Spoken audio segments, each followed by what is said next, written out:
and I took a blade off of the Z-Man Chatterbait, and I What? Lure love, I can't get enough. Got a space in my tackle box, just got to fill it up. Lure love, I can't ever stop. Don't got a basement, got an underground tackle shop.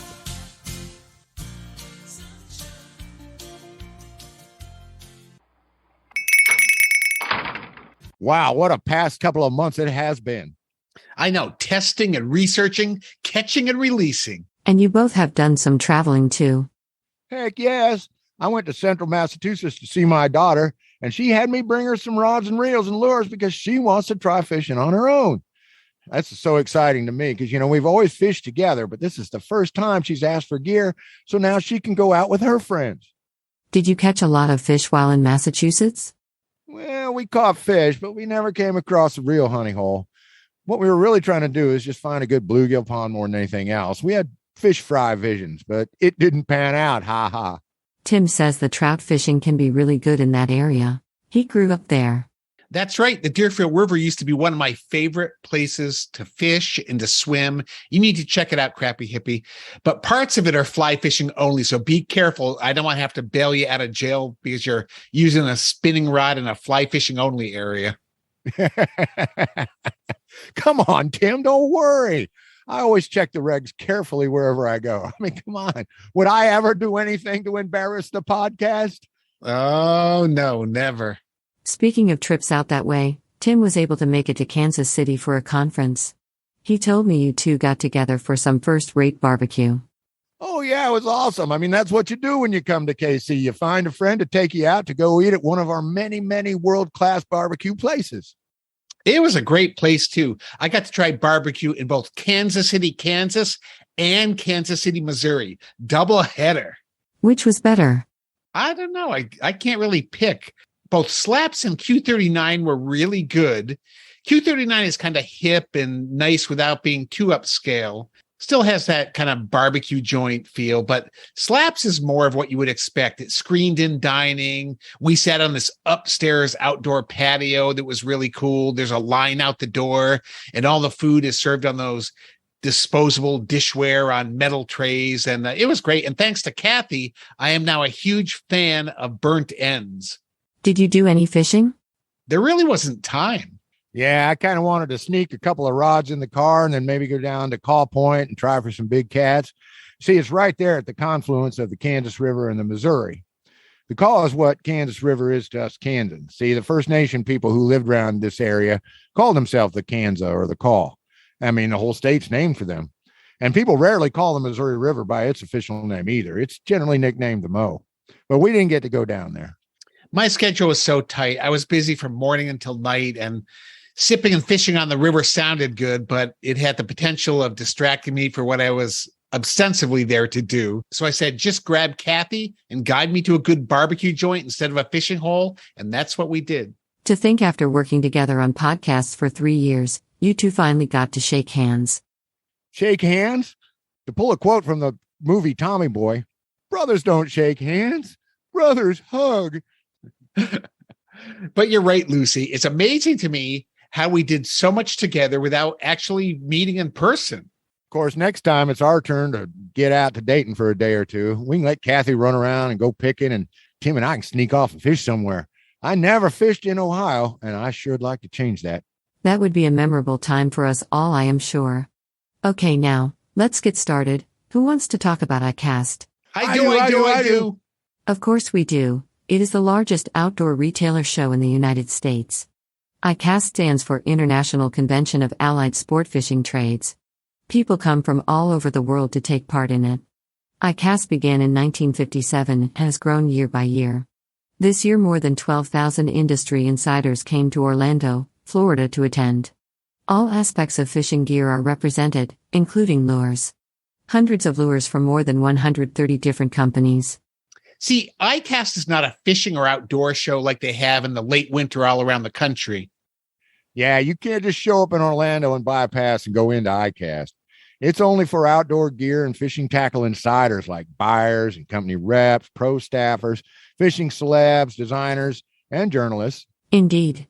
It is for those active in the outdoor business to meet and make connections, look over new products, and take orders. These are the people who since 1957 have voted on the Best in Category and Best in Show awards. Yeah, it's one heck of a show. And I mean, hundreds and hundreds and hundreds of lures on display. I think there were 130 some lure vendors there. Lots of good stuff. Tim, did anything catch your eye? I like the Fish Lab BioRat. It's a large topwater bait. It obviously looks like a huge rat, just a huge honking rat. It comes in a 7.5-inch size, and then the Mongo 10-inch version, 5 different colors, including my favorite. It's a bright purple with a yellow tail. I think they call it Morning Dawn. And these BioRats, they can be fished fast or slow on a straight wind, or you can walk the dog with them. The baits come standard with an easy to replace tail section, which is kind of nice because, you know, in those kind of baits, sometimes the tails get ripped off by a fish or a snag or something. And they also have these custom spinning feet that give off a huge splash. It reminded me of, remember that movie Willard when all the rats attacked? All I could think was they should be making a horror movie about the Fish Lab BioRat attack.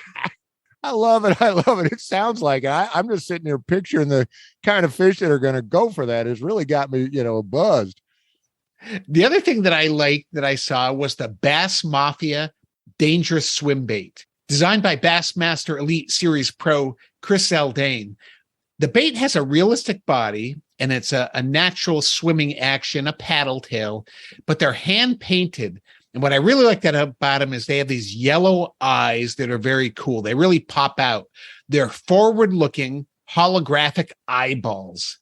And the baits have a flattened underbelly, which they say gives them some stability. Sometimes those baits can roll a little bit during your retrieve, and so that keeps them from rolling. And they also have dual hook slots for multiple rigging options, and there's a split dorsal fin, which is one of the things I really look for in a swim bait now. Okay, Crappy Hippie, let me hear your choices. Well, I have a lot, and I don't want to get into all of them because, I tend to overdo it. But the one that really caught my eye, and I think it's for reasons of nostalgia, I like that Live Target's new Ultimate Frog, which in my mind has brought the frog game back to its origin in that it very much resembles an old-time Bill Plummer type frog. And if you're not familiar with the old Bill Plummer frogs, they looked like frog toys or frog decoys. I mean, they were very representational. There weren't skirts to, imitate kicking legs, but actual molded plastic legs. And, what I'm talking about is an accurate representation of a real frog. So when I saw Live Target marketing this lure, I was absolutely fascinated, and I want to know more.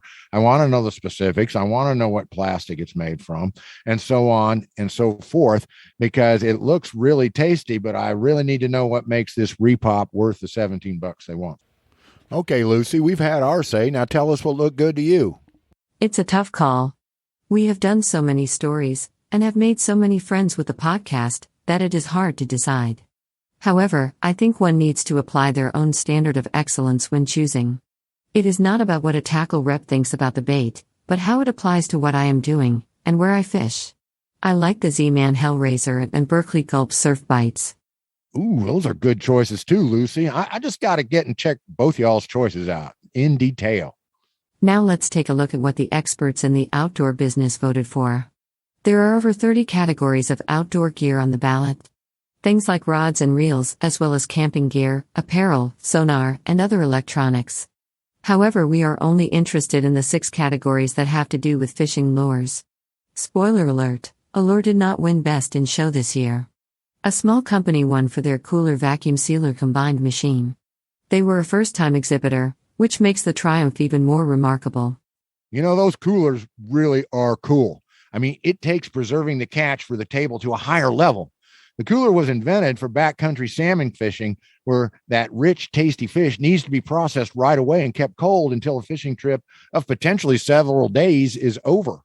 But I think anyone could make good use of that unit. I mean, our friend Jeff Donaldson, who we met on the Fish Nerds podcast, that guy, he gets very chefy about the culinary care of fish waterside. I mean, when I think about him with that cooler, I know he would just love to have... Crappy Hippie? Yes, Lucy? Is this a podcast about really cool coolers? No, Lucy. Shall we change the name of the podcast to Cool Coolers with the Cool Cooler Cool Dudes? No, Lucy. Wait a minute, though. You know, that is a pretty tempting concept. I could retire crappie hippie and be cool, cooler, cool dude number one. As usual, this is starting to derail. It sure is. Let's just say there's a great story behind the Best in Show win, and we have a link to it in the show notes. But I am not going to start another podcast. We barely can keep this one up and going, and I am not playing second fiddle as cool, cooler, cool dude number two. Well, you could be cool, cooler, cool dude number one, buddy. I'm fine with that. Well, in that case, I might have to make the time. Cool, cooler, cool dude number one. Yeah, I'm starting to like the sounds of that. On behalf of the listeners, I am putting my track drive down and demanding a stop to your freeform musings. Let's get on with the winning lures.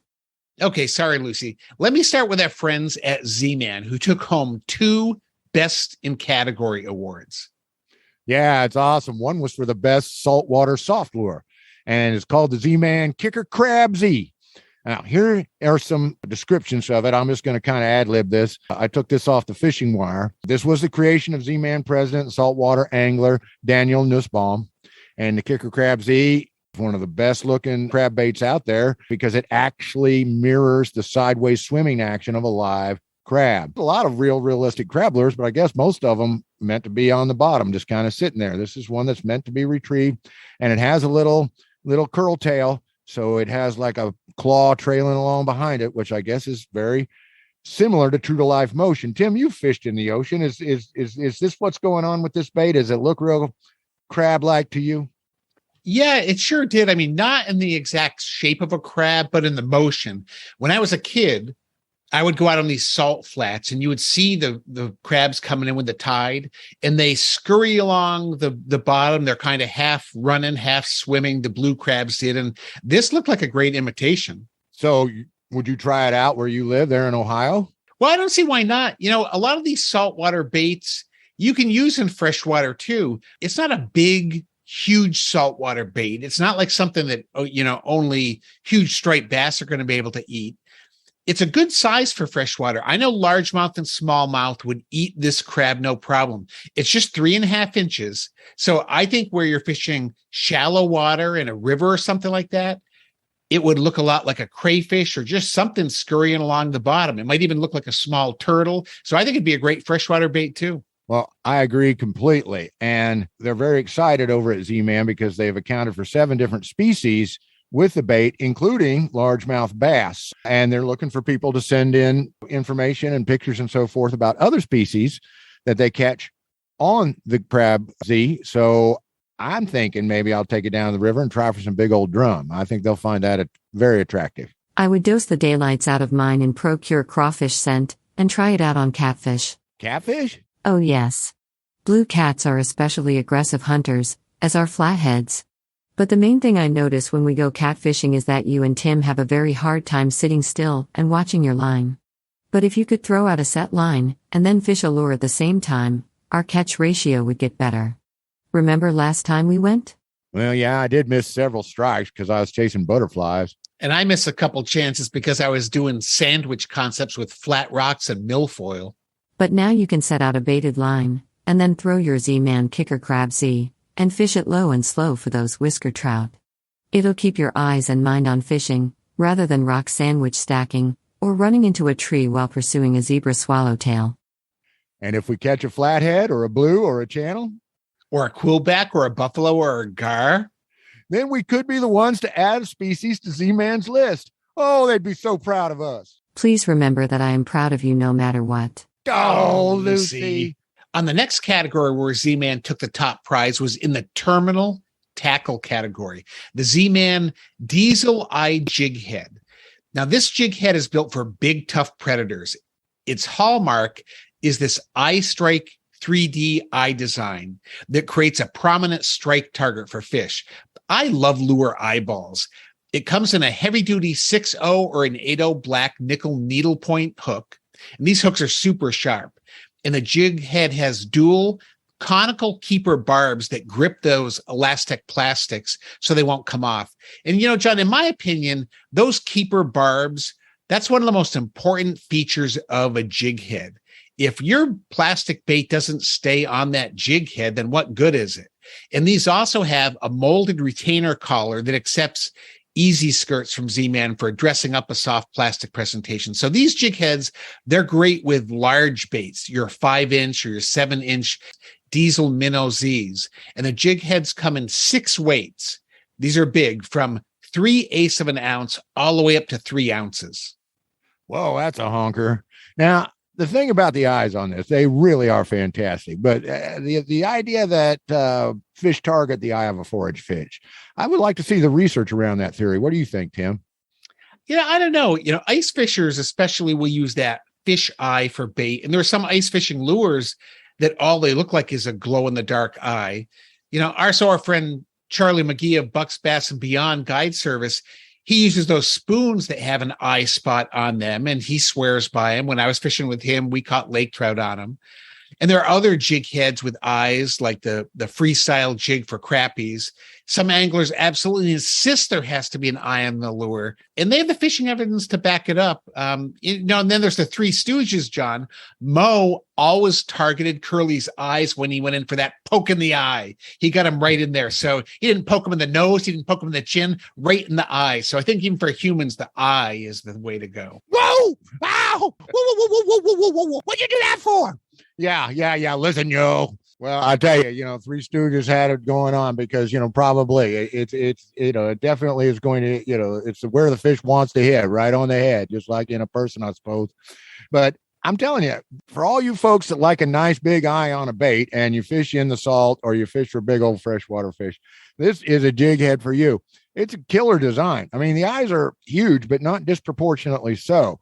And created on a head that has, head sockets sculpted onto it in a way that almost resembles car lights. I mean, the eye's not like on Ultra Minnow where it's just a little cavity and you drop a little bubble eye in there. These are molded out. It's hard to describe, but of course we have links in the show notes so you'll be able to see it. But they're molded as part of the whole head. I mean, this gets the eyes up high on the head and allows them to be twice the size of what would normally be put on a head of that weight and profile. And these are meant for these big baits. I love the Z-Man 7-inch Lastec minnows. As a matter of fact, just the other night, John, I was fishing one in the test pond. Now, this is a huge, like a saltwater minnow, 7 inches, but I actually throw them weightless with a large gauge hook so they just float on the top. And the bass go crazy for it. You just, you jerk the thing and it makes a nice splash there. It's a great summer evening topwater bait, just crazy. And so I can only imagine using this jig head for stripers or something in saltwater. It looks like a real winner. And now comes the part where you both lament that they do not come in a smaller size for ultralight fishing. I was just about to say that. Are we that predictable? When it comes to your favorite form of fishing, the answer is an indisputable yes. Now moving on to our next category, which is tackle management, we have an especially fun product. I'm doing this one. They do not call me Tim Tacklebox Beat for nothing, Tackle management is a necessity, and it's just an obsession for a guy with as many lures as I have. You have to keep organized. And I have all sorts of tackle boxes that help me do that, from my Daiwa Tackle Barn to my 1928 Liberty Steel Chest Corporation pocket tackle box. Well, I think you're going to need one of these boxes, amigo. It looks mighty useful, and gosh darn it, it's really cute. What we're talking about is the Plano Edge Frog Box. Sometimes specialty tackle boxes really fit a need, and this is one of them. The Edge stores up to 50 frog bait securely by the line tie, so they're both protected and organized. You don't want to store frogs by the hook because then the legs hang in the wrong direction. And sometimes they become all funkified like that. The bent out of shape and they stay that way. And it really ruins your bait. And as you said before, John, frog baits are not cheap anymore. So you buy an expensive frog bait, you don't want it ruined by hanging the wrong way in your tackle box. The Edge also has a water wick divider with a reusable moisture wicking packet to get water out of there. Has a dry lock O-ring seal and restrictor technology. Now that is a lot of fancy branding terms. Restrictor sounds like the evil nemesis in a Transformer movie. Totally, man. Totally. I mean, gone are the days of jumbled up, dry, rotted rubber frog legs and an unusable bait. So this is really an interesting thing. I can definitely see it. I always have trouble about where you store those frogs. And so I think this is a good thing, even if you're just storing them back at your house and then bringing them out as a place to return them. And the MSRP for the Edge is $54.99. This box is going to help out a lot of anglers. So many frog baits get set in the grass and forgotten. But now frog ploppers everywhere can keep their favorite lures organized and ready to go, while not allowing nature to claim their best frog because it has gotten out of sight and out of mind. It is definitely on my list of things I just got to have. I would get a kick out of hanging some of those old Bill Plummer frogs alongside the newer versions of this too. All right. So that sounds absolutely awesome. And I just thought it was really, really cool. But let's get on back to some lures here. Let's jump back to the saltwater arena. Best saltwater hard bait. The winner was Live Target's Live Shrimp. Now, here is a description that is posted on Tackle Warehouse. It says, ideal for snook, redfish, and trout, and any inshore feeding saltwater predators. The Live Target Live Shrimp accurately mimics a vulnerable crustacean exposed in open water, trying to descend into bottom cover. Now, it's got all kinds of specifics. I won't go into it here and there. It's got a weight system that's new. It's got an awesome hook. It's got the legs. It's got the swimmerettes. It's got the antenna. It's very, very well, it's Live Target, folks. So it's very, very realistic. They're very tough, durable TPE plastic. So the legs are going to stay on. You're not going to come up with one that's all complete, except, oh no, the legs have been all bit off. It's a Live Target shrimp. It allows the anglers to change the rate of action and the fall and the fly by using different size internal weights too. So it got that first place, and I can't say that they were wrong about that. Now, Tim, you have way more experience in salt than I do. What do you think of this bait? Well, I'm a big fan of using live shrimp for bait, and all fish eat them. Shrimp are very vulnerable, and they're big, so it's a real good bite for the fish to eat. And it's one of the few baits that I'm willing to eat if the fish aren't biting. I'm not going to eat a night growler, but I will eat shrimp. And the cool thing about this is you can, using that weight system, you can fish it on the bottom, or you could even fish it under a popping cork.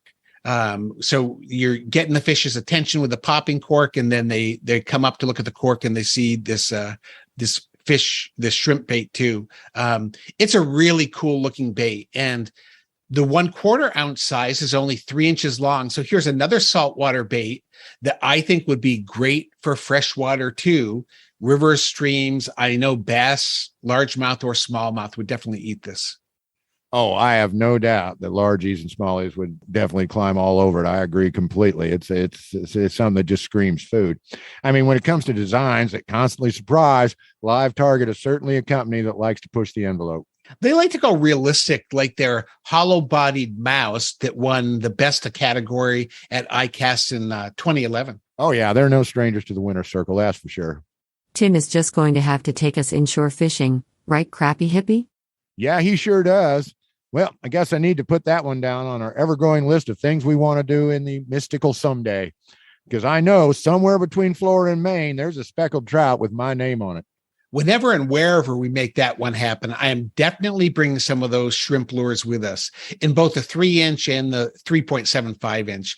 Throw them out and let those specks, reds, and stripers suck them up. We are down to the last 2 categories. The coveted best freshwater baits, soft and hard categories. And one company took them both. Is it a company that has stayed at the forefront of the tackle industry for over 80 years? Is it a company whose founder is considered the father of modern fishing? You guessed it. Berkley took home both awards. The soft bait is the Berkley Power Stinger Swimbait. It's a straight-tailed, minnow-style bladed jig trailer, with a thick baitfish profile and a dense head. A dense head just like the Crappy Hippie and Tim. The Stinger Swimbait is great when paired with the new Berkley Slobberknocker and comes in both 3.5-inch and 4.25-inch sizes, with 12 standard colors and 4 high-definition colors to match any hatch. Now the next category. Best Freshwater Hard Bait. Berkley won it with a fantastic bladed jig design. It's called the Slobberknocker, and it is nothing like I have ever seen in a jig to date.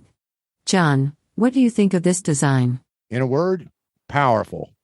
I mean, the jig head on this chatterbait is one heretofore unknown in the market. I mean, CGI, 3D printing, and ongoing improvements in CNC technology are really relaxing the curve between the drawing board and the production line. And that's in evidence big time on this space age super bait. I mean, check it out, Tim. Look at this picture. I mean, the blade is not through the hook eye. Because there is no hook eye. That's the amazing thing about this.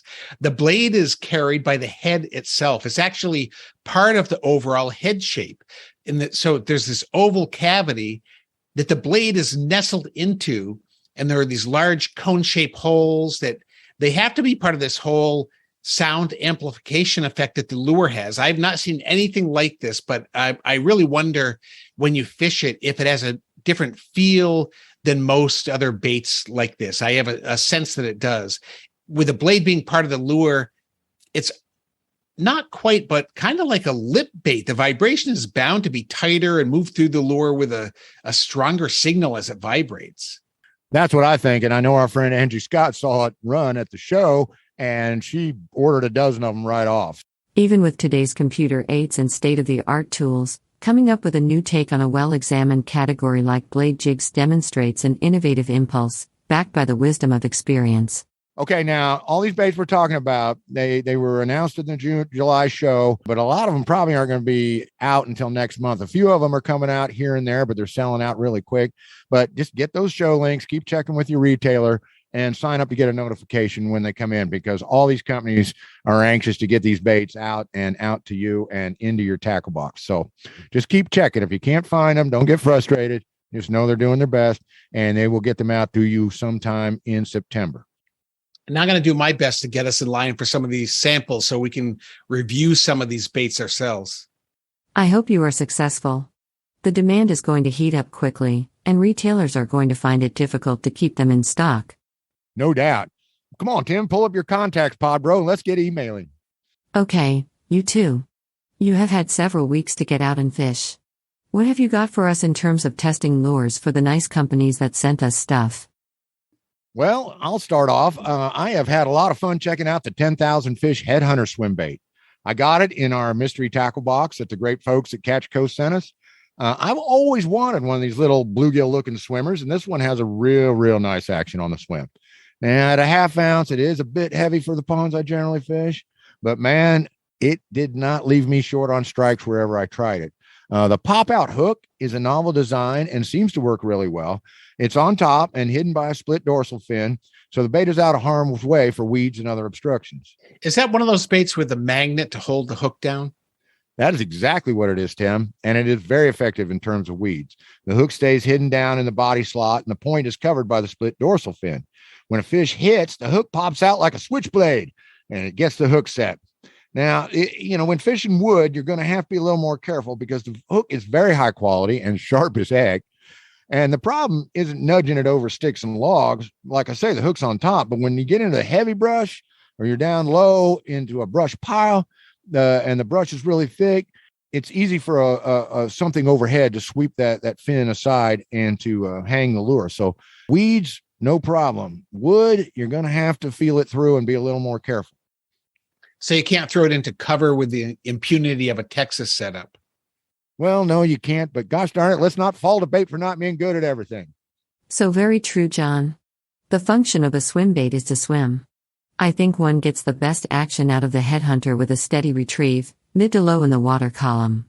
You know, Lucy, I would tend to agree. I mean, the best strikes I had on it was when it was free swimming, but I'm still going to study ways to fish it in the hydrilla mess with the brush and so forth. That is such a typical condition around here. How many times have you taken it out? Well, see, I've only got to take it out a couple of times. So there's a lot more work to be done in terms of giving this bug its best test. However, my initial reaction is favorable, and I'm keeping it in my kit full time. And what color were you using? Well, it's a color called Tilly, and it's kind of a metallic blue and with a pink tail, sort of paint job looking thing. Bluegillish with some flair, but they have another pattern called Perch Please with a lot of orange in it, and that's the one I want to get next. I love the angry little face on all the colors.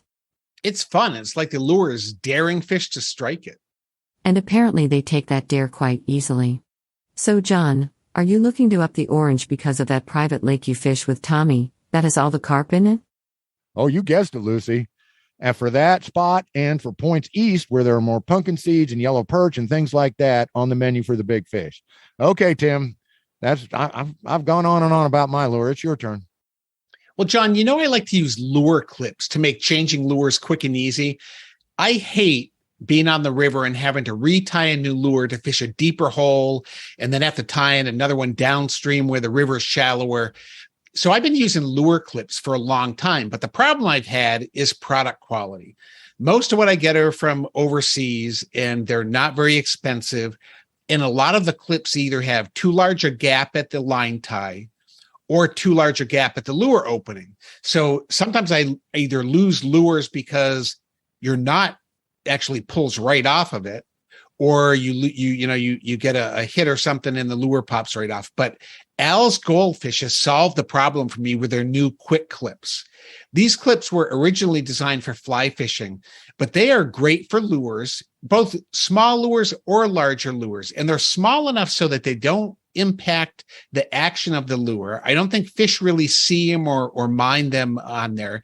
And they come in 4 sizes from small to extra large. The smallest it's pretty tiny. I mean, it's designed for flies, so you can use this with very small jigs and things. But while it's tiny, it has a strength of 9 pounds. And the extra large has a strength of 40 pounds. So there's no problems there. They're super easy to tie on. I usually use a Palomar knot. And sometimes the problem that people have with a Palomar is if you're using a large lure, you have to get that loop all the way over the end. Well, these are small clips, so it's very easy to tie. You get 6 clips in a pack for $3, so only 50 cents per clip. Now, the old clips I were using were even less expensive. But I would lose lures now and then because of a bad clip. And so I would have to inspect them, and they're pretty small. What I found, like everything else from Al's, these are super high quality. There's no bad tolerances. And so I've switched over to them because of the lures that I was losing, and I really like them. And the larger ones are actually the best large clips that I've seen. So while they talk about using them with flies, this is a great thing for lures, unless you're on a bass boat and you have, 15 rods already hitched up. If you want to switch lures back and forth and throw on one and then, a topwater in one place and then throw in a jig, these are just great to use. Oh, I'm telling you, it was so sweet of you to bring me some when you came to Kansas City to visit. I've already had the little bitty ones out on my fly rod because that's where I change all the time. I'm like, oh, they want olive. No, they don't want olive. Oh, they want dub body. No, they don't. Oh, they want black, and I can just boom, boom, boom without having to retie a whole bunch. And then all of a sudden your tippet's gone down to half its length because you've cut off so much. Super, super deal. And I can't wait to use them on my ultralight and so on. So of course, they're made by Al's. I had absolutely no doubt that they were going to be, the best in the business. And I have absolute confidence in them. I'm just waiting to catch fish big enough to give them a real test. You know what I'm talking about, Tim? Yeah. And John, even with my old clips that weren't as good quality as this, on my ultralight, I've hooked into some channel cats on them. And you know what? No issue. I've never had a clip break or anything like that. And I'm not the best knot tire. And you can tie a Palomar so easily on these. And as you said, one of the things is you don't have to replace your leader very often, because you're only replacing that clip now and then, maybe your line frays or something like that. So it's not like you go out for a trip where you change 12 lures and you have to put on a new leader. A leader can last you a lot longer. And I kind of like that, because the last thing I want to do on the river is be putting on a new leader. Absolutely. There's nothing about tying knots in the outdoors that I like. I don't like wind and figuring it out. I'd much rather be at home under my lamp with 3X glasses when I start making up leaders and tying stuff together. So I hear you there. Now, there's something on my mind, Lucy and Tim. I don't know about you two, but when I got something on my mind, I need to do something about it or I start getting crazy. I know what you're getting at, but please be more specific. Well, I have wanted to get this Berkley Slobberknocker Magic Swimmer in the water ever since I got it. But because of work and with Kathy and I having only one vehicle at this time, and her business and so on, I have had one heck of a time getting out with it when the fishing was good. I've taken it out a couple of times, but it was a little too windy for that sort of a surface lure. But I finally made it to a place and had some fun. Yeah, I saw you finally made it because you sent me some pics. Yeah, I did. See, my nephew TJ was in town and he wanted to go fish one of our favorite ponds. So he got over to my place early, and we went to the one where he's had enormous luck with the hogs and gave things a try. And? Well, we didn't hang any hogs, but we caught 20-some bass. I mean, I had over a dozen strikes in an hour on that floating model 110 Magic Swimmer. That's the 4 3/8 inch, 3/8 ounce bait. Just perfect for my medium action casting rod. And does it swim nice? Does it ever swim nice? I mean, I got a nice blow up on the first retrieve, which I missed, bigger than life. And of course, I started to yell and do my missed a fish stomp dance around on the shore. Then I realized it was 5:45 in the morning and we were pretty darn close to the pond owner's house. It was challenging not to get hysterical because out of a dozen or more hits, I did manage to land 7 fish. But like anything, there's a learning curve. And as I fished with this topwater more, my hookup ratio got better. Did you try any other retrieves besides a straight swim? Yeah, I did. I started out with a straight swim because that's what our own Swimbait consultant, Marshall Arnwine, recommended. However, I got a lot more interest in a twitch retrieve once the sun started to rise. I also got some fine action just throwing it into a hole in the hydrilla and letting it sit till I couldn't stand it anymore and then barely moving it. That was a good way to adapt the bait to your conditions. Yeah, well, thanks. But it would have been better if I'd been using a spinning rod. I'm no world-class caster to begin with and can be a complete oaf with a casting rod. A guy that can cast real well and really hit those holes in the hydrilla would have cleaned up majorly. I may have to get you into a casting training regimen. Well, okay, Lucy. I mean, I sure it wouldn't hurt anything except for a few unlucky bypassers getting clopped with a practice weight. Well, we can always invest in a hazard sign that says spaz with casting rod and training, use sidewalk at your own risk. But seriously, John, was it just one blow up after another? No, really, honestly, it was that first hour until the sun got over the trees. But then actually, when the sun started hitting the water, something funny happened. Funny, strange, or funny, haha? Funny, strange, that became more of an aha than a haha. What do you mean? Fill us in. Well, I started getting a lot of little sips and sucks on the lure instead of crashing slams. And I just thought they were ambitious bluegill, so I didn't even bother setting the hook. But finally, as we were, rounding out and thinking about leaving, I said, to heck with it, and try to catch one, and it turned out to be a nice little chunk bass, about 1.5 pounds. Speaking of Marshall Arnwine, when he was on the show, he told you guys that a strike on a swim bait can be anything from a small click to a cannonball. And Marshall spends most of his time fishing big swim baits, but the one Berkley sent you sounds perfect for the conditions you fish in. It is, and I love it, but guess what? Those fine people at Berkley also sent me the 165 slow sinker. See, these baits come in all different variations. They're an articulated swim bait, really cool, but they come in floaters, slow sinkers, and rapid sinkers, and they have both soft and hard models, and they're meant for both salt and fresh water. Now, the 165 is a 1 5/8 ounce, 6.5 inch lure. A small bait, actually, for our friend Marshall, but a huge bait for my box. Still, I got a hog pond where I can go with it and see if all the talk about 7-pound plus bass in there are true. I mean, what am I going to throw it with? I thought, well, I sorted through all my rods and reels, and I've kind of cobbled together an outfit consisting of a 6.5-foot rod and an old Ambassador 5000 reel with braided line on it. I mean, the rod's an old Reno rod. I got it at an auction for $1, and I originally bought it for catfishing, but I think it's going to handle that big old lure quite well. And then come back here and brag to our listeners. Provided you practice your casting. I don't want you spending your morning picking out backlashes and weaving profanity. I want you to nail a total slob. Okay, I have another lure to report. This isn't a new one, but I bought a 26-piece salesman sample board of Warden's Yakima Bait Company Charlie's Small Worm assortment. So I love these salesman samples. These were the things when the guy would go into the tackle shop and he would show all the colors. So this board has all the different sizes and it shows all the colors. And I intended to keep the board intact and hang it on my wall. But when I got it, John, I decided I had to buy a second one so I could take these baits off and fish them. All of these worms are really cool. They're pre-rigged with hooks in there. All the hooks are gold. And the smallest worm is only 1 inch long with a single hook. Then there are some 2-inch worms with 2 hooks in them and a 4-inch worm with 2 hooks.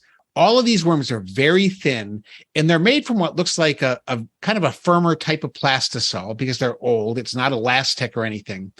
But these 1-inch worms are panfish slayers. They're almost like fishing a fly because they're so small. But they made me wonder why we don't see more of these type of pre-rigged panfish baits. Because on these, the reason that they're pre-rigged is the hook. It's a longer shank hook, and it runs the entire length of the 1-inch bait. So you got your eye on one side, and then your barb is coming out the end. I'd love to see Z-Man or others create some of these things. I think that these are just going to be amazing on the pond. Even the 4-inch ones are thinner, so you'd be able to get panfish with them or bass. But I love these kind of innovative things. I don't know why they don't catch on more. It's really hard to tell why a bait catches on and why another one doesn't, but they sound fantastic. And I can't wait to make a trip up there and we'll get together and we'll really, really give them a good working over. Okay, well, that sounds fantastic. Let me get on with my last thing. It is the little Z-Man Flashback mini Chatterbait. Oh, I love those. They are a lot of fun. Now, Z-Man is super sweet. They sent us a whole bunch of chatterbaits, different sizes and so forth, but they know us. They know we like the finesse. They know we like the small stuff. Anyway, these little chatterbaits are so much fun. Now, you know how effective a Z-Man chatterbait is in, the standard power fishing sizes, but they make these really hard rocking finesse sized chatterbaits. I know they sent me some of those too. Well, yeah, of course. In fact, I know you even got out with it because you got the 1/8 ounce out and nailed a mega slab bluegill. You got some big honking bluegill in that pond. You nailed that thing right out the gate. Now, as for myself, I like to fish this bait on my Mitchell 5.5 foot light action rod with an 8-pound Trilene XL and my old Zebco spinning reel. It works perfect for fishing these bugs. It's just stiff enough and it's a graphite, so I can really feel the action. But I just love these because everything's going to hit them. Bass, of course, but big old bluegills, obviously. Slabby red ears can't get enough of the 1/16 ounce size. Now, it may not become a top crappie lure for me, but that may change because in the spring, when crappie feel like chasing and they want a lure that's really moving, that's when I really want to check it out, not in the lazy old summertime. But what I really want to do is get these out where I can fish them for stripes and wipers and whites and smallies and saugers and walleye, either out on the lake or in the tail race.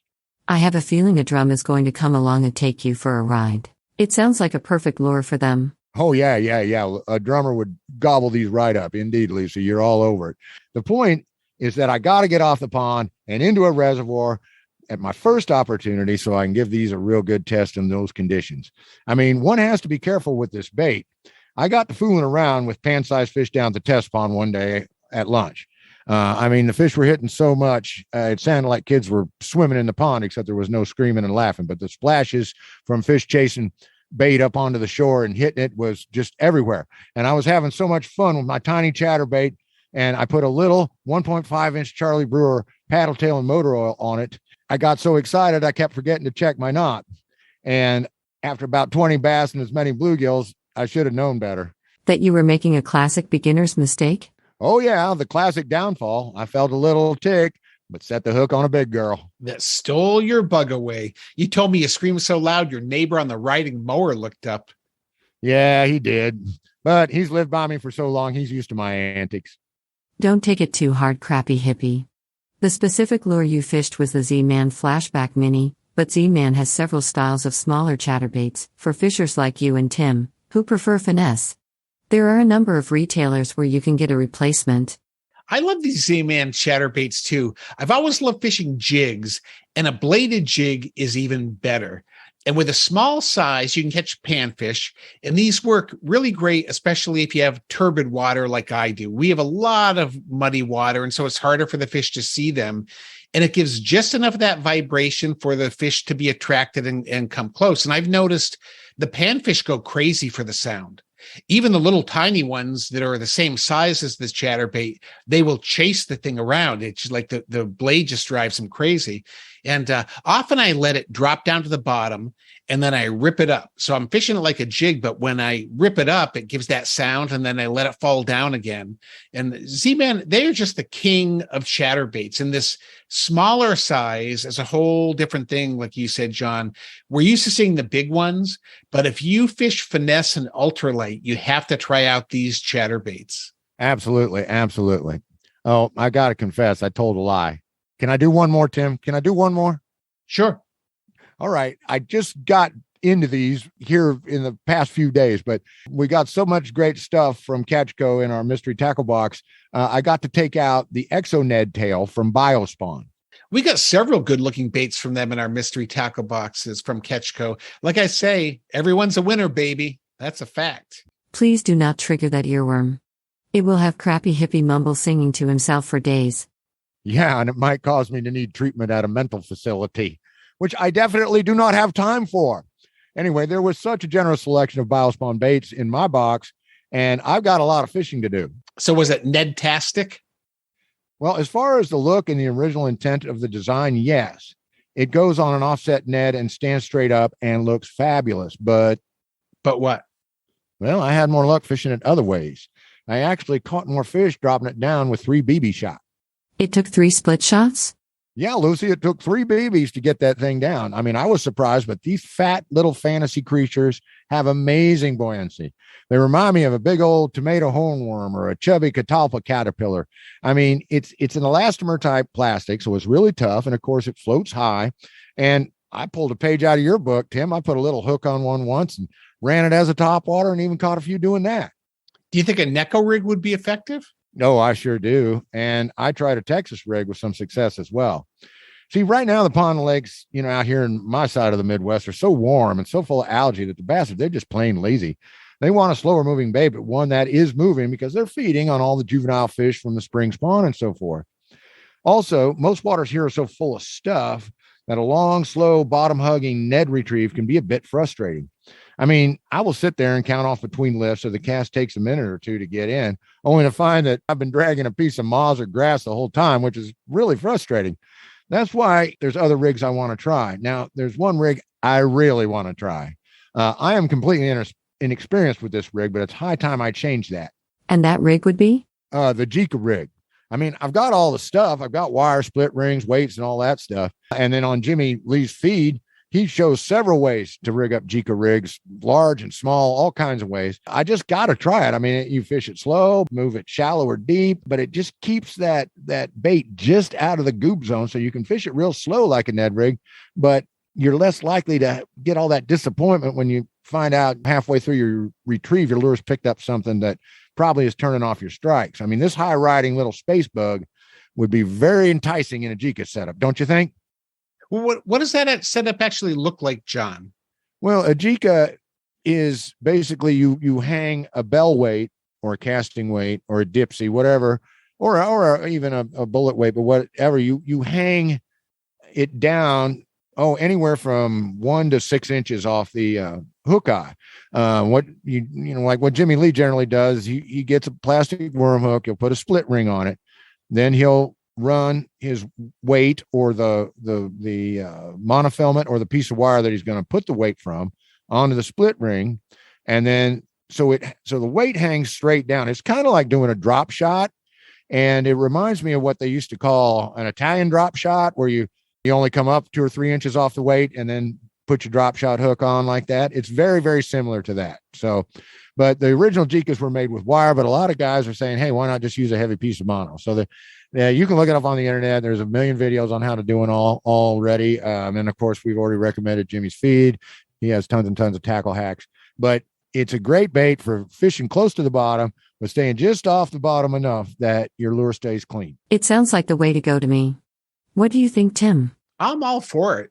Us dogs got to learn some new tricks, no matter how confident we are in the old ways. I mean, we were around when the Texas rig was a new thing, right, John? I don't want to get left behind, especially when young fishers are ready to share information and everybody's testing out these new things. So I think it's great you're looking at it. Well, okay, I got that all out of my system. Thank you, everybody, very much for sitting around and letting me do that. But one last thing, Tim. You were inspired to do a hack with Al's 49er.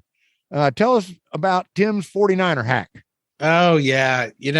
I was sitting at my desk when I got the Z-Man chatterbaits, and they sent us a good selection. So I'm looking at them, the different sizes and the way the blades are. And I began to think about how almost all chatterbaits have either a rubber skirt or a plastic body. Works great. I mean, there's nothing wrong with that. But I wondered why there aren't more hard bait bladed jigs. And what made me think of it was remember when I was ice fishing at Lake of the Woods last winter, and the Al's Goldfish 49er was my favorite lure. Caught a lot of fish on it, really loved its action. But some of the anglers were having luck with lures that made more noise to attract the fish because the water was cloudy, it was dark, and it was deep. And I had wished at that point that the 49er had some way to make noise, but it's a spoon. You know, remember the 49er itself is kind of a unique spoon. It looks like you took a piece of metal, and if you folded it with a crease lengthwise, and then you folded it about a third of the way down. So it's not like any other spoon that I've seen. And so I looked at that, and I took a blade off of the Z-Man Chatterbait, and You did what? I know, I hated to do it. But I wanted to test this out. So I put it on a 49er, and the bass in the test pond loved it. And it was what you ended up with was the spoon that had this slower wobble that now had this very quick wobble back and forth. So it had the benefits of a metal spoon with features of a bladed jig. So I'm taking a look at kind of testing this. So I contacted Al's Goldfish. Mandy was great. She said, hey, let me send you some more of these out to test in a couple sizes so I can continue. And what I found was I found a site that sells the blades for, for bladed jigs. And I'll tell you what, John, there's so many different sizes and shapes. But what I found was it's only about 25 cents per blade. So you can turn almost any lure into a bladed jig. So there's a lot of shapes and sizes to test, but I think this combo with the Al's 49er is going to be a winner. And I'm hoping that some of my ice fishing buddies test it this year at Lake of the Woods. Because I think when you bring it down there, even with a minnow on it, and you rip it up, I think the sound is going to be enough to attract those fish in, but you still get that big flash that you get from it being a spoon. It just sounds so cool, and I can't wait. And please send me a picture of it as soon as you can. Very, very, very, very good.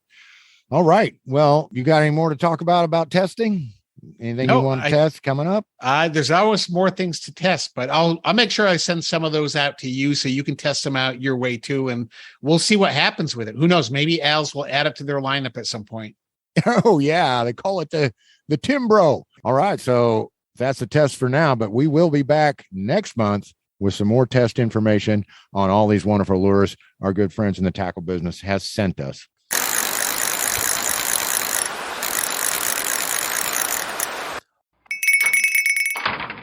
What in the heck is that? It's a thank you cake. A thank you cake? Yes, Crappy Hippie is having so much fun with the Facebook group you turned him on to that he wanted to show his appreciation. There's no need to thank me. Anyone as nuts as he is about fishing with ultralight gear needs to check out the Ultralight Pan Fishing Facebook group. Wait, are those beers sticking out of the top of the cake? Yep, a beer for each of us and a tube of 3-in-1 for Lucy. This here is cake number 3. What do you mean number 3? Well, the first one I tried baking, I just stuck the beers into the cake batter, poured it into the pan, put it in the oven, and the cans exploded all over the oven. Stupid aluminum cans. Oh, dear. So I decided to prevent that from happening. The next one, I took an old diving helmet, filled it with batter, sunk the beers down in it, then put that into the oven. Did it explode? Nope, but I couldn't get the dang cake out of the helmet. So I set it outside so the bugs and critters could eat all that cake out of there for me, and went out there and looked, and some of the beers were exposed. So I grabbed them and drank them while I cleaned the helmet the rest of the way. Then I had to sneak it back into the antique mall where Kathy has her booth. And cake number 3? Oh, I finally wised up and made a cake the old-fashioned way. Then I just carved a couple of beer holders in it with a tin can, laid on the frosting, and look, it's a thank you cake with beer. No tuna? No tuna. No Procure minnow scent? Nope. No scents, no dips, no dough bait. Do we need to go count the goldfish in the tank? Oh, Tim. I wouldn't cook up our goldfish unless it was a real emergency. Come on, man, try it. Well, it does look delicious. And I know your daughter's a professional pastry chef, so okay, I'll try it. My sensors indicate the cake is of the finest ingredients and executed to perfection. It is really good. The first taste was delicious. Well, thank you, my friends. It took a lot of work and creativity, but one doesn't come across a group like Ultralight Pan Fishing every day. Wait, Tim, my sensors are picking up something else. Huh? Ow! What? There's a jig in this cake. Surprise! Oh, crappy hippie, you didn't. Yep, I made a filling of fishing lures for the cake. Don't worry, Tim. The hooks are all barbless. And here, I got my hemostats right here. No. Ouch! Now, let's see. What did you get? Ooh, a shrimpo. A shrimpo? I never heard of that. Me neither. I got it off the ultra light pan fishing group. They are such an enthusiastic bunch. I'll say, John's post was what is everyone using for panfish in this hot weather? And he got 89 responses. Yeah, it was great. Made me feel like $1 million. And I learned about a lot of new bugs, too. New to us lures? Yes, and I compiled some data on favorites as well as how often they are fished. I'd like to share. Oh, Lucy, you know I love that stuff. Don't tell me. Let me guess, okay? No problem, Tim. Okay, this is turning into a lot of fun. Let me schedule a tetanus booster and then open me one of those beers and let's get down to business. Awesome, man. Awesome. You know, wow, this cake is really good if I do say so myself. Oh, man, it is really good. Tim, you are going to have to help Crappy Hippie. The lure has him by both lips. We could leave him that way. True. We could, and feed him intravenously. Wait, is that a 1.5-inch originally floating Rapala? Hand me those hemostats, Lucy. I gotta have that one for my kit. Wow. Oh, thanks, man. I think I'm going to just eat a little slower and maybe take smaller bites. What do you think? I mean, you did get a good one there. That Rapala, it came up as a choice in more than one of the responses. It's been a favorite of mine for over 50 years. There's no school like the old school. Okay, so what else? I see a hook here. Am I just going to have to wiggle that out of the frosting? Hey, another jig. It's a feather jig, I think. Let me suck the frosting off. Way to go, Tim. You didn't hook yourself. It's not a problem, Lucy. One just has to eat like we were having a whole fish, not shoving it in with both hands like you can with a sandwich. It's a game of deliberation and restraint. But what sort of jig is this? It's a very basic tie. Well, they're nicknamed FLu jigs, and they are a jig designed to be fished with a trailer, either a live minnow or a maggot or a worm. And instead of a chenille body in the design, it just uses a thread collar. So that leaves a good bite of hook shank for holding on your trailer bait, whether it's live or plastic. So you can thread it on rather than just lip hooking. Exactly. What sort of feathers are on the tail? They appear to be hen hackle bunches. But as the bait is still covered in a lot of buttercream, I will need to get to Shields and check them out in person. Then I will come back to the workshop, and John can tie us our own version. I don't think I can wait for John to tie for us. He barely has time to talk about jigs. I'm going with you to get a few for my kit so I can try them now. Mainly, though, I need to ride along because I'm still not ready for you to go out driving on your own. Oh, Tim, you're such a dad. But let's wait until cake time is over. I feel that leaving Crappy Hippie alone at this point might not be a good idea. See, he already has an assortment of inline spinners stuck between his teeth. You're right. It would be unwise to go right now. 1 hour later. Wow, you sure managed to get a lot of bugs in our cake. I've laid them all out on this cookie sheet. Where shall we start? How about with the first one that hooked me? What's it called? A shrimpo? It sounds like one of the Marx brothers. Yeah, a really short one. The little guy who went to sea and was never in the films. There's a lot to love about this tiny lure. First of all, conventional wisdom says plastic tails should not extend into the hook bend. And yet, when you're imitating a shrimp, it makes perfect sense to thread the tail on so it curves around the bend, so it looks like a shrimp. You know, and I'm in love with the flat-eye jig head. It allows you to fish the shrimpo vertically or to tie it above a weight or a 90-degree jig and let it, hang off horizontally on the line. The sizes show that the folks at CustomJigs.com are not messing around. The big one is a 1/32 ounce on a number 6 hook.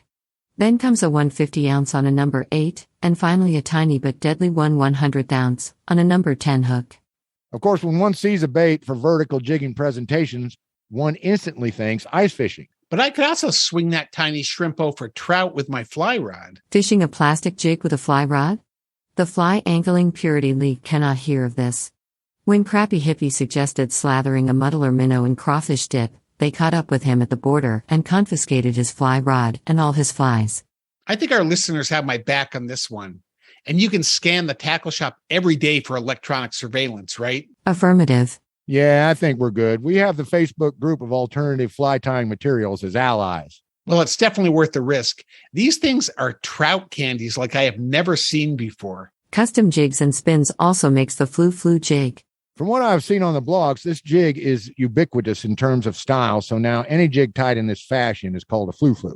What I like about these is that they show a bit of that common sense naivete that leads to a stroke of genius. It looks to me like a fisher got tired of getting their minnow robbed when it was lip hooked on a traditional chenille body jig, and they went home and they made a bug where they could thread the worm or the minnow onto the hook shank. Yeah, I think you're on it all the way there, Tim. I mean, heck, they didn't even use a collared hook, which is what is traditionally used for a tail of this type. I mean, they really wanted a lot of straight shaft room on this thing. And tail is just a nice big pinch of hen hackle tied on, standard round jig head with no collar, like I said, with just a few turns of red thread to form a slight gill accent, a little bit of color up there. They generally have red on all of them. Super simple. And according to several anglers in the pan fishing group, super effective. Not necessarily a big pinch. These bugs are sized for panfish. And once again, worlds collide, and we find ourselves with a jig that comes in size 1/16 for slab crappie and red ears, down to 1/64 for bluegill and trout. There, did you hear it? The trout and panfish worlds have collided. I did hear it.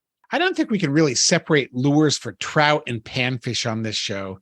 It's not so much a collision, but an overlap. Clearly, trout and panfish forage preferences are similar, and we like to fish for both, so it's great to hear about all these jigs that are new to me. Since trout have become inextricably woven into this conversation, there is a trout park classic that also made this list quite a number of times. The bugger jig? The spider jig? Those both made the list, but were not near as popular as this lure based on the old shed dart from the 50s. The Trout Magnet! Indeed. It is a hugely popular lure for bluegill and so forth. There is a bigger version known as the Crappy Magnet, but nothing beats a Trout Magnet in a 1/32 to 1/64 size for trout or slab sunfish. Okay, I could talk about jigs all day, but let's going to keep this thing moving quickly because there is a ton of lures here to meet anyone's needs. And we recognize that some are not as fanatical about jig fishing as we are. Okay, let's rock it. My next find is the Cubby Mini Mite. The jig in a tube. Why is it in a tube? I am not sure. I'm thinking it's elastomer plastic, Lucy, and that's why they put it in a tube. It needs to be isolated from other plastic tails. It does have a long and thin fish tail on it. It looks like a bait that attracts at any speed. And some nice ribbing that provides action and could also hold any applied scents that you might put on it. Oh, I am down with those, and I got to get some.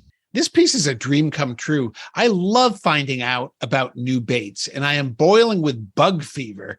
This has turned into a great excuse to shop till I drop. We are not done yet, Tim. John, tell us your next favorite. Okay, another one, we're going to move through these real quick. Another one that I really, really love is the Dynamax jig. Now, these are a regional bait, and they can be really hard to find. It is said that the creator of the Dynamax tie used to make these in a little bait shop called Bates down in Mayflower, Arkansas. Legend has it he named them after his kids, Dana and Max. It's a thread neck micro jig that uses silicone strands and crystal flash in the tail. I actually have one of these in the 1/64 ounce size. Which is good because my research shows they are extremely hard to find. The creator passed away, and no one else has taken up the reins. How did you get one, Crappy Hippie? Well, this is crazy, but our chief field tester, Todd Birdie Birdsell, was fishing the docks at a local reservoir on a winter day, and there was a guy selling them there. And Birdie said he was doling them out by the handful as fast as he could. Everybody wanted some. Anyway, Todd knew that I'd want to see it for design reasons, so he got one and gave it to me. Of course, I'm never going to use it, at least not until I find time to make my satisfactory lead-free knockoff. The chromed head on these is really what makes them special. It's a perfect accent to the rest of the tie, no matter what color combinations you use. Okay, it's my turn, and the next jig off the tray is the Mule Jig. You are looking at a 1/64 ounce shroom head.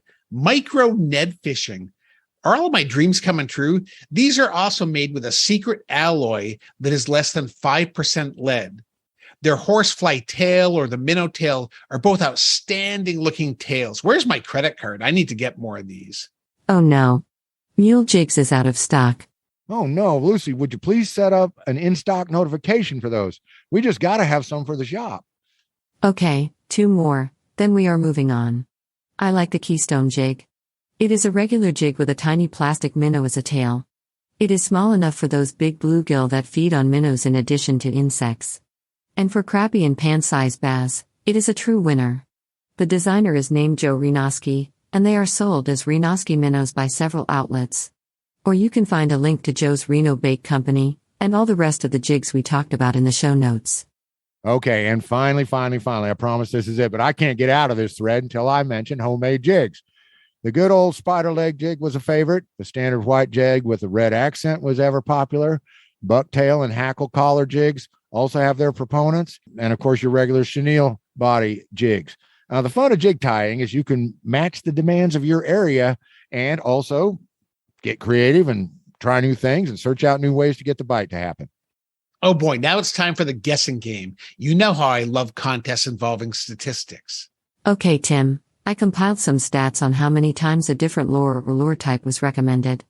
If you win, I will buy ribs for dinner, and while you and Crappy Hippie eat, I will also approximate eating in my own way, by grinding the bones into meal for the compost. And if I lose? You are suspended from the ultralight pan fishing group for a year, and have to wear the pan fishing pinhead cap whenever you go fishing during that time. Whoa, dude, Lucy is being really serious. Hey, it's not a game without risk and reward. But if I win, I want a full slab with onion rings. And some burn ends on the side. Okay, Tim, here we go. It was unexpected to see how many anglers go to small hard baits when the weather heats up. Which of these hard baits was the most popular? The Rebel Teeny Craw? The Rebel Cricket Hopper? The Rapala Original? The Micro Square Bill? I'm going to guess the Rebel Cricket Hopper. It was the Rebel Teeny Craw. Dang it, and I have some teeny craws in my box, too. Yeah, but who could pass by that Rebel Cricket Hopper? Now for question 2. Which one of these soft baits was chosen most? Charlie Brewer? Cubby Mighty Mite? Mr. Twister Grub? I'm going with the Cubby Mighty Mite. I just have a feeling about them. Way to go, Pop Bro! I took a chance because I have some in a box I bought a while back. I haven't even used one, but if the group is that taken with them, I need to get them into my active box. Next question. Now please tell me, which craw was most popular, the hard or soft bait version? You know me, soft plastics rule. Sorry, Tim, but not this time. Whoa, dude, this is getting really serious. A surprising number of pan anglers rely on inline spinners. Which one was the favorite of the group? Mepps, Joe Fly, Blue Fox Vibrax, Rooster Tail, Panther Martin. Ooh, which one are you going to go with, Mepps or Panther Martin? You know what? I'd go with Mepps. Then I guess Panther Martin. Sorry, fleshbound minions, but it was Rooster Tail, which got as many votes as all the others combined. Crappy Hippie, what are you doing? Oh, just looking to see if pinhead hats come with ear flaps, for cold weather. And muting the laughter of bystanding anglers. Hey, it's not over till it's over. Next question. Several flies were mentioned in the responses. Which one of these had the most votes in the group? Rubber leg spider, poppers, hoppers, nymphs. John Garrick, forgive me if I get this wrong, but I'm going with the hopper. A daring choice. This might be the toughest category of all. But I'm sticking with my answer. I like poppers, but there's nothing like a hopper in the summertime. You are correct. You can tie it up with the next question. Which of these attractants or trailers was the most popular? Crappy nibs, gulp minnows, gulp crickets, gulp waxies, maggots and waxies, worm bits. It's got to be gulp minnows. I've had so many great outings with those. You know something, Tim? I'm having a hard time finding the little ones anywhere. Everybody likes to gulp something, but especially the minnows. They can't even keep them in stock around here. Go for it, Tim. Go for it. Gulp minnow, final answer. Sorry, Tim, but the nibs have it. Gulp and Gulp Alive were very popular. Their crickets and waxies also got a good response, but none could top the crappy nib. You have to get this one or you are out. There were two big winning brand name lures. Which one was the most popular? The Rooster Tail or the Beetle Spin? Now, don't try to outthink her, Tim. Go with what you know. I can't help it. She's so good at tricking us with the obvious. Don't do it, man. Our number one is in every box out there. This isn't a guess. The answer is in your heart. Let your 10-year-old self speak. Oh, Beetle Spin. Yeah, baby. Well done, Tim. Because you answered correctly, I'm posing an extra question. If you get it, you still have a chance to leave here a winner. Otherwise, you're getting measured for your new hat. And crappy hippie, no help from you. Bonus question. Several people picked certain beetle tail colors they liked. What beetle spin tail color was mentioned most? Crappy Hippie has mentioned a favorite Beetle Spin color, and for once it was not black, chartreuse, or black and chartreuse. Let me think. It was, what was it? It was white with a red dot. Way to go, bro. Well, now what, Lucy? It's 4 up. We got to get a clear winner here. I'm ready for some down-home Casey-style ribs. Easy peasy lemon squeezy. Here is a tiebreaker. What category of lures was the most popular choice, spinners or jigs? I'm saying jigs 2-1 over anything else. 2-1? You heard me. If you don't make the math, you lose the prize. No threat or promise will dissuade me from my answer. I am going with my and Crappy Hippie's favorite lure, jigs. Is it jigs, 2-1? Yeah! God bless the panfishers. I can taste those ribs now. Jigs outscored inline spinners, the second most popular category, 33-14. 1/3 of all respondents used jigs with or without a trailer in hot weather. There is one other item that I want to talk about, so here is a bonus question for you. If you guess it, I will get a 6-pack of Modelo Negra to go with your dinner. What is a jughead? That's a character from the old Archie comics. That's true, but out of context. You still get a 6 for being clever, but I am downgrading you to Jenny Light. If it has alcohol in it, I'm fine with it. That was the expected response. John, will you please fill us in on what a jughead is used for in the hands of a fisher? Sure, Lucy. I mean, this was another new one on me. What a jughead is, and originally was designed to do, is to be placed ahead of a dead bait. So, and they were devised for saltwater. So you would take, a needlefish or, just name something used for bait in saltwater, and you would thread the jughead onto your line, tie on the hook, and then put on the bait. And then the jughead would cause the bait to swim in a natural motion. Well, people started using them in freshwater and started using them even with plastic baits and so on. And so this gentleman on the feed, his favorite way was to find the tiniest jughead he could get his hands on and then use that little 1-inch or 2-inch Gulp Alive minnow with it and just retrieve it real slow. It sounds like a killer way to get after fish. It's another cool intersection between natural baits and lures. A lure made to look alive due to its swimming motion. Dead bait with a jughead. It's a method that imparts lure action to a dead bait by using that plastic lip to give it a little bit of a wiggle. A lip bait with real meat for a body. And so with Gulp Plastic from Berkley, we go full circle with a plastic that is trying to do everything possible to replicate a natural minnow, in essence plastic dead bait if you will. And some ingenious angler has found a jughead small enough to take a 1-inch Gulp or Gulp Alive minnow and make it all work on panfish. Guess what? It looks like we've come full circle in terms of the show too. I think we crammed in enough material for one session. If we start getting metaphysical about the fuzzy line between natural baits and artificial, it'll be another hour or two before we get out of here. So everybody, thank you for listening. Thank you to all the folks that responded in the ultralight pan fishing group. Thank you to all our fun lure companies that work with us on the show, but especially back to it. Thank you all for listening and bringing your ears on over here to us and letting them fill them up with lure talk. In the meantime, hit that like, smash that follow, and please leave us a nice review if you get a chance. And do come on back here in September because One of our stories is going to be on a little indie micro jig company down in the Ozarks in the 80s that set the whole region on fire with an exacting and effective pattern that doesn't use thread in the tie. No thread in a hand-tied jig? How is that possible? Please get to that piece so I can read it. Will do, Pod Bro, but in the meantime, Ponder the ever-pertinent question. Why buy one lure when you can buy 103? Lure love, you've been on my mind. Never enough lures to tie to the end of my line.